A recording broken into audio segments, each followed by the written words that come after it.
17 April 2025 আমরা আবারও দুঃখ ভারাক্রান্ত মন নিয়ে দেশবাসীর কাছে দাঁড়াচ্ছি। আপনারা দেখেছেন গতকাল আমাদের কতিপয় কিছু শিক্ষকেরা আমাদের বিরুদ্ধে কর্মচারী কর্মকর্তাদের সাথে মানববন্ধনে দাঁড়িয়েছেন। আমরা পরিষ্কারভাবে বলতে চাই, আমাদের সংগ্রাম আমাদের শিক্ষকদের বিরুদ্ধে নয়, তারা আমাদের পিতৃতুল্য।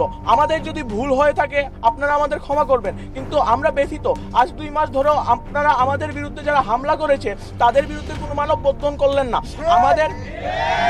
আমাদের নামে মিথ্যা মামলা হলো, তাও আমাদের পক্ষে দাঁড়িয়ে মানববন্ধন করলেন না। আর এখন আপনারা আমাদের বিরুদ্ধে কিভাবে গেলেন, যেখানে সারা দেশ আমাদের পক্ষে দাঁড়াচ্ছে?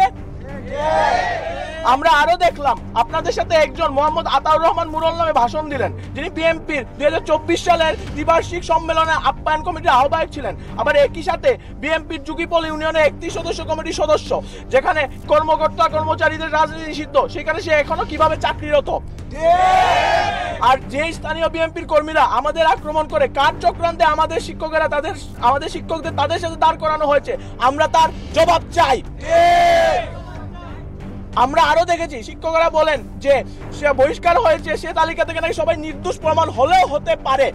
তাহলে 55 দিন ধরে তদন্ত কমিটি কি প্রহসনের রিপোর্ট বের করলো? আমরা চাই সে 37 জনের তালিকা দ্রুত প্রকাশ করা হোক, এবং এতে ছাত্র দলের শিক্ষার্থীরা ব্যতীত নিরীহ কেউ থাকলে তদন্ত কমিটি কেন তাকে সাময়িকভাবে বহিষ্কার করলো তার জবাব দিতে হবে।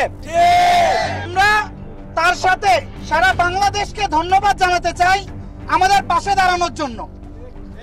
আমাদের জন্য KUET, RUET, CUET, Dhaka university, Chittagong university, Khulna university এবং সারা বাংলাদেশের সকল বিশ্ববিদ্যালয়ের শিক্ষার্থীরা দাঁড়িয়েছেন।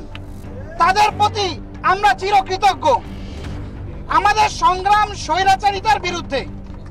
আমাদের বিশ্বাস পুরো দেশ জুলাই আগস্টের পর আর কোনো স্বৈরাচারকে ঠাঁই দিবে না। কিন্তু আমরা ব্যথিত, কারণ 58 দিন পরেও ইন্টারিম আমাদের দিকে এখনো তাকাচ্ছে না।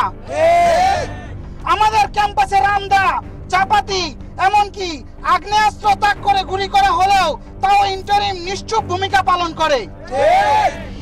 আমাদের নামে মামলা বহিষ্কার হওয়ার পরেও তারা আমাদের দিকে তাকায়নি। যে আসিফ মাহমুদের ডাকে আমরা রাস্তায় নেমে রক্ত দিয়েছি, সেই আসিফ মাহমুদ আমাদের দিকে তাকান। আমরা কিন্তু এখনো রাজপথ ছাড়িনি। কোথায় মাহফুজ আলম? আপনারা দেখেন না আমার ভাইয়েরা কুকুরের সাথে শুয়ে ঘুমিয়ে রাত কাটাচ্ছে? আমরা আপনাদেরকে হুঁশিয়ার করছি, আপনারা যদি এখনো আমাদের ভিসিকে অপসারণ না করেন তাহলে আমরা ধরে নেব সারা দেশের বিরুদ্ধে গিয়ে ইন্টারিম স্বৈরাচারকে সেফগার্ড দিচ্ছে। আর স্বৈরাচার দমানোর জন্য আমরা প্রয়োজনে আবার জুলাই নামাবো। এক দফা দাবি বিসিকে অপসারণের দাবিতে আমরা আজকে মশাল মিছিল করছি।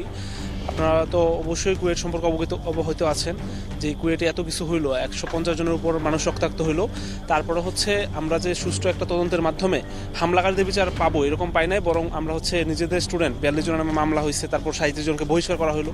এর প্রতিবাদের প্রেক্ষিতে আমরা 6 দফা দাবি থেকে 1 দফা দাবিতে নেমে আসছি, এবং আমাদের এই 1 দফা দাবিকে কেন্দ্র করে এখন আমাদের আজকের কর্মসূচি মশাল মিছিল চলবে এবং পরবর্তীতে আরও কর্মসূচি চলতে থাকবে। আমরা আশা করব আমাদের ভিসি স্যার সসম্মানে উনি পদত্যাগ করবেন।